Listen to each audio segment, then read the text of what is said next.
I invite you this morning to take a trip to the past, a trip to the present, and a trip to the future.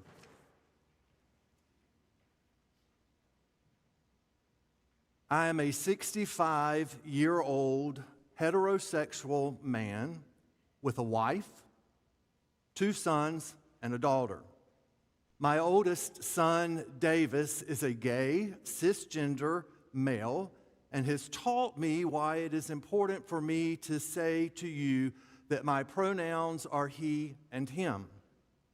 I have 3 older sisters. I am the baby and only boy in my family. I was raised in conservative Southern Baptist churches, but my parents, even in the early 1960s, were progressive thinkers. I have been a United Methodist since 1983. I've known your pastor since she was in the 7th grade. I was present when she and Chris were married, and I dearly, and I mean from the depths of my heart, loved her mother and her father. I admire Ann and Chris both for the sacrifices they've made and the commitments they have made to worship and lead worship and to serve God's kingdom. Ann asked me to talk to you about my perspective on the conversation Davis and I had when he told me he was gay, and how I acted then and continue to act now 5 years after that conversation. I cannot do that in the form of a sermon, but I can in the form of a testimony. Up front, for all of you speechwriters, I'm going to use I and me without reservation or apology. By telling my story, I hope you will hear and understand the roles my church and my family played in my life, and the roles I believe Jesus calls all of us, churches, families, and individuals, to play in the lives of all of God's children. I am an introvert. People who know me from a distance think I'm joking when I say that, but those people who truly know me know I'm very serious when I say that. My happy places are with my wife and family, or sitting in our bedroom in my chair reading a book, doing needlepoint or cross-stitch, a Kokoro puzzle book, or studying German on Duolingo. But I've not always been an introvert. When I was a young child, I was free to act naturally, without apology or reservation. My world was so safe, and I loved everyone, and I thought everyone loved or at least liked me. The things I enjoyed or didn't enjoy doing were an expression of who I was, and I had no idea of what a stereotype was, and certainly not that I was obliged to live according to the stereotypical norms of a white Southern male, a white Anglo-Saxon, Protestant Southern male. That began to change in the fall of 1967 when I was in the 3rd grade at Elmhurst Elementary School in Greenville, North Carolina. The memory is as vivid to me today as the hurt was that day. My class and another 3rd grade class had been at recess, and we were lining up to go back into our classrooms. I was in line with my class when a boy in line with his class pointed me out and said, "Hank's a sissy." The boys around him laughed. That afternoon, as soon as I got home, I asked my mother what it meant to be called sissy. I do not remember how my mother responded. I don't know if she told my father about my question, but I do know my family never paused in their support or encouragement for me to be anything but me. And I believed family and church were safe places. When my parents went out of town, I went to the parsonage and stayed with my preacher and his wife. Their children were grown. They didn't have grandbabies yet, and I was spoiled rotten while I was there. It was not long after that encounter at school that I learned the adage, "Sticks and stones may break my bones, but words can never hurt me." For a long time, I tried to live by that adage, but I eventually realized it does not hold water. Bones heal, but the wounds caused by words cut deep and leave lasting scars. In January of 1968, not long after the playground incident, my family moved from Greenville, North Carolina to Columbia, South Carolina, and I thought I was getting a fresh start, and the sissy label, a label I had increasingly learned to understand, would not follow me. I could not have been more wrong. The words queer and faggot were soon added to the taunts, and my vocabulary and the wounds increased exponentially.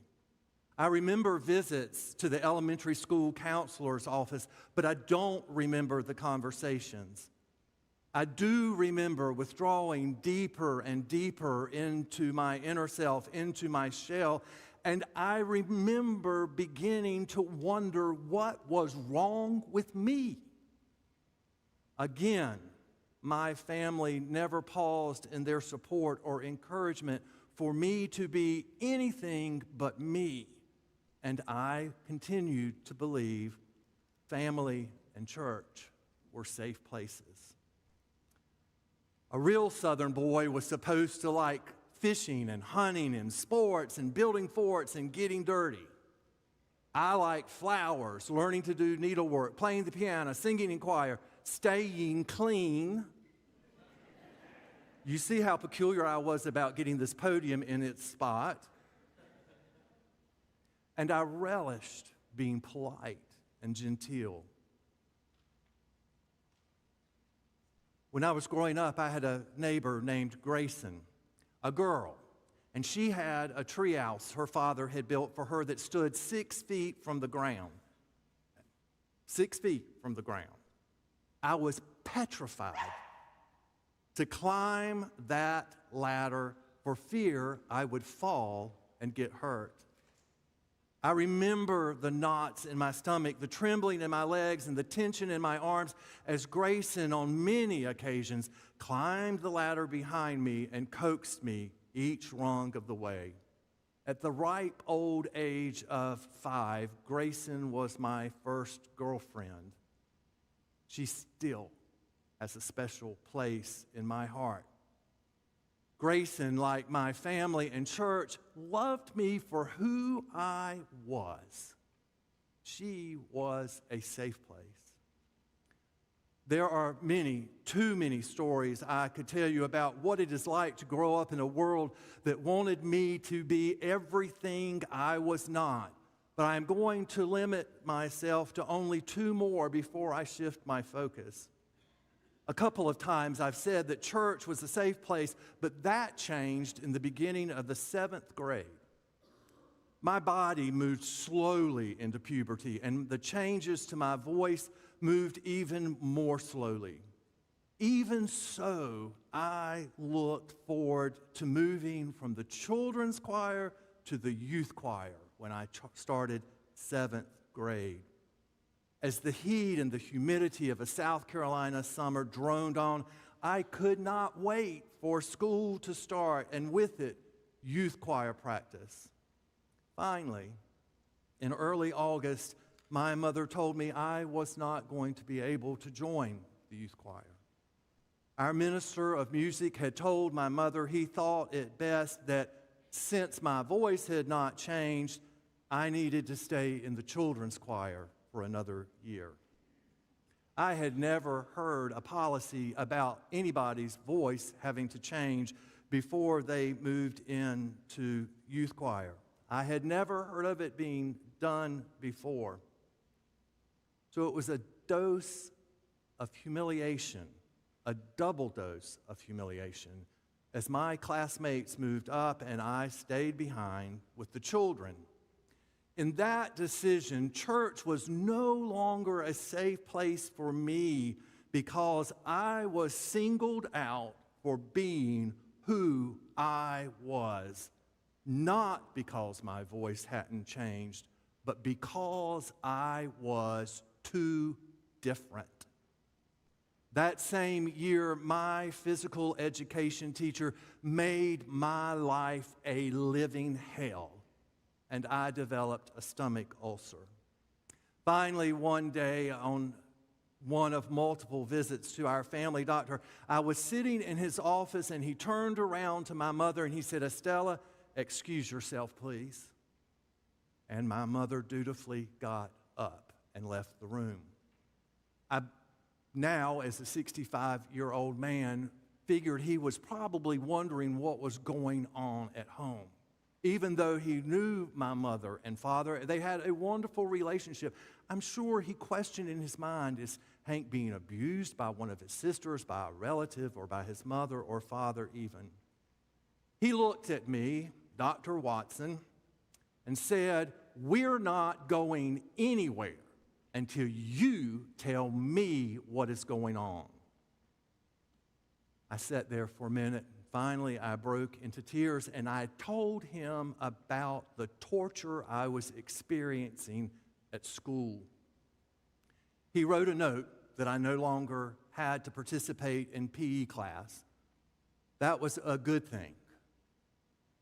But being asked constantly why I could not participate in PE class.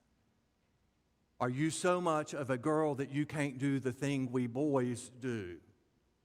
was an awful thing, and it continued. At the beginning of the 8th grade, we moved back to Greenville and picked up where I had left off.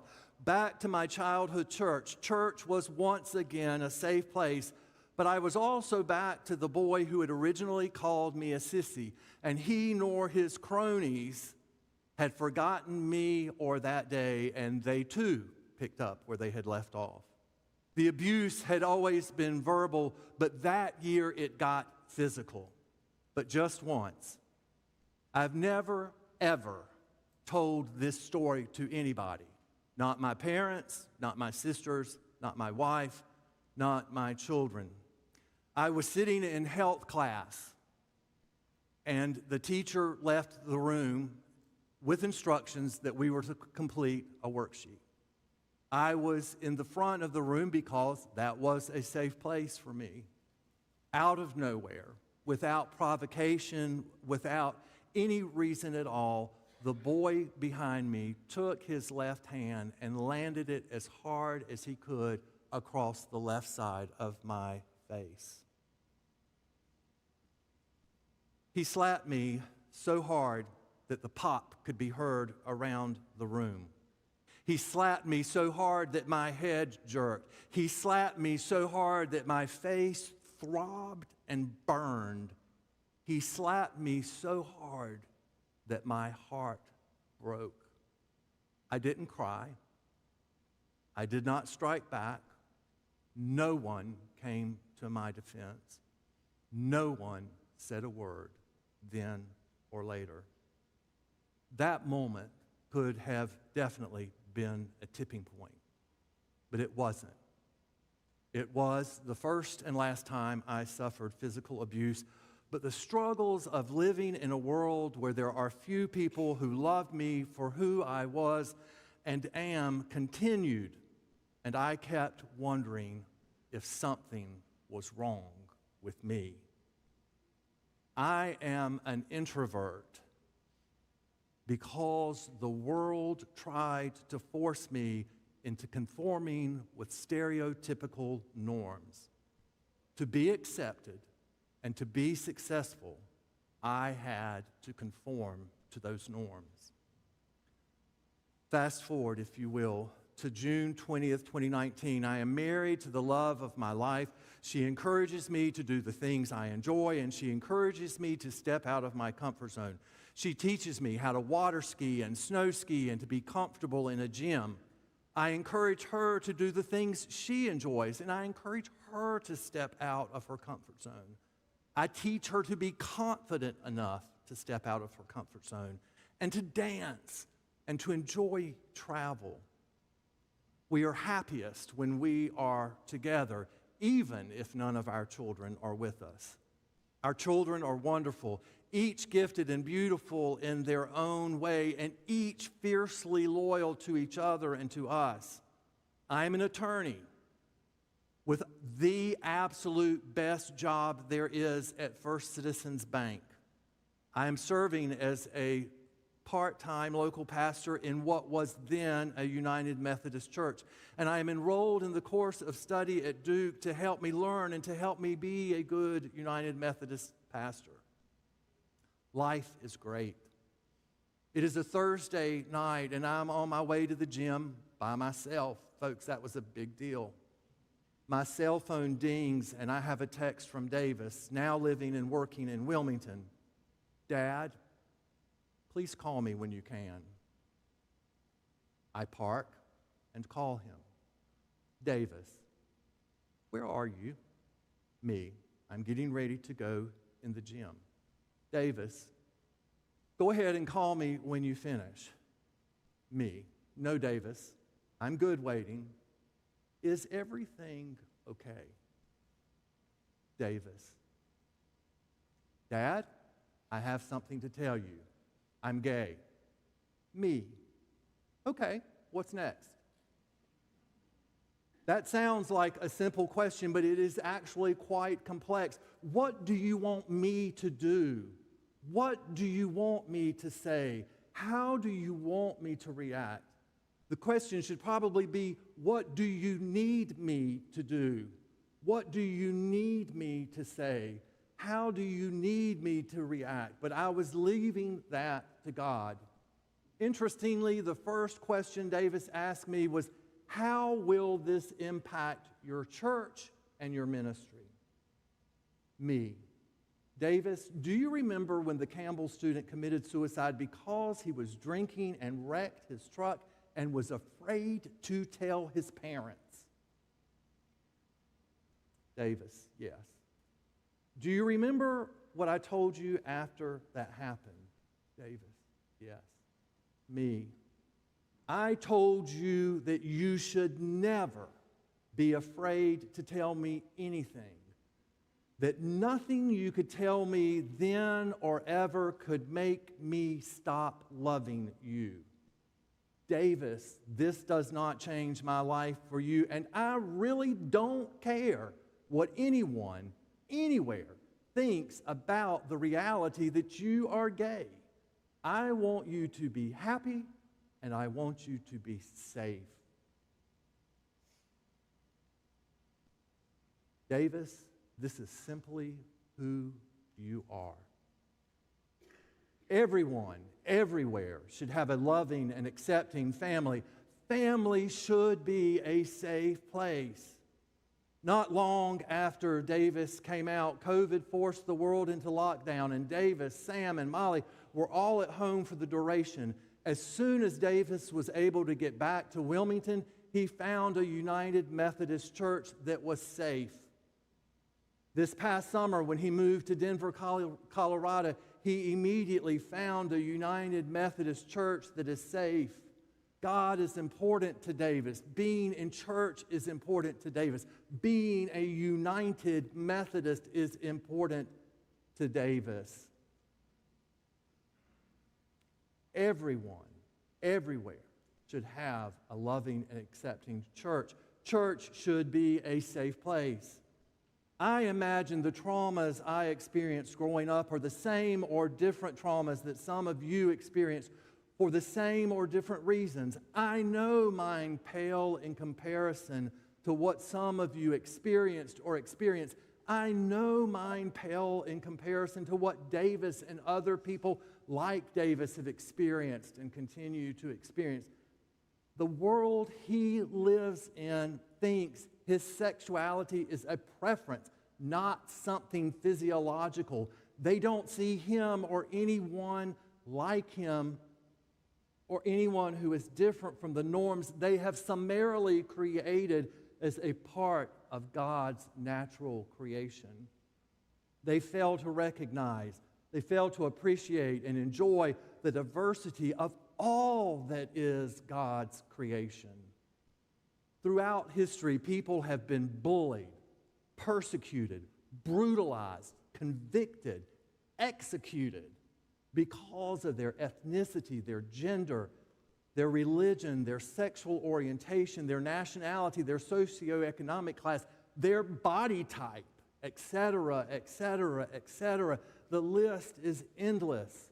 Laws have been enacted to protect certain groups of categories of people, but laws have also been enacted under a veil of morality and or civil order to maintain the status quo, to keep people in their places, and to broaden the chasm of socioeconomic disparity and to legalize discrimination. I understand, like Ann said earlier, that it was the youth of this church who were the impetus for the reconciliation movement within this church family. To them, I say thank you. I can surmise the movement was not always welcomed or appreciated, but over time, the movement has persisted, it has been nurtured, and it has expanded inside and outside of this faith family. To all of you, I say thank you. For just a second, please back up to early November 2019 after my conversation with Davis and just before COVID. I was asked to speak in person and virtually to over 1,000 people, employees of an organization that provides health care and other services to people living in the eastern one-third of North Carolina. I was there to tell our story, but I was on the program immediately after a woman who was there to tell her story and her son's story. While he was still in high school, her son accepted his sexuality. Other than home, he was happiest and safest at church. One Saturday night, during sharing time at his United Methodist youth group, he told the group he was gay. Without hesitation, the youth minister told him and the group that homosexuality is an abomination and that he would burn in hell if he did not change. He was heartbroken. His mother and his father were heartbroken. Their son, their only child, committed suicide during his sophomore year in college. That young man's church failed him. It failed others in the community, and it especially failed God. Just a minute ago, I told you that Davis's first question in his 2019 telephone call was how the church I was serving would feel about his truth and how the congregation might treat me because of his truth. In the fall of 2021, I told the district superintendent that I needed some time off to discern where God was leading and is leading me. I completed my appointment in June 2022. In October 2022, that congregation voted unanimously to disaffiliate. It was a sad experience for me, but it confirmed for Davis that even though people continued to treat him nicely, they were repulsed by his homosexuality and thought of it as sinful and abnormal. Davis's church failed him. It failed the community, and it especially failed God.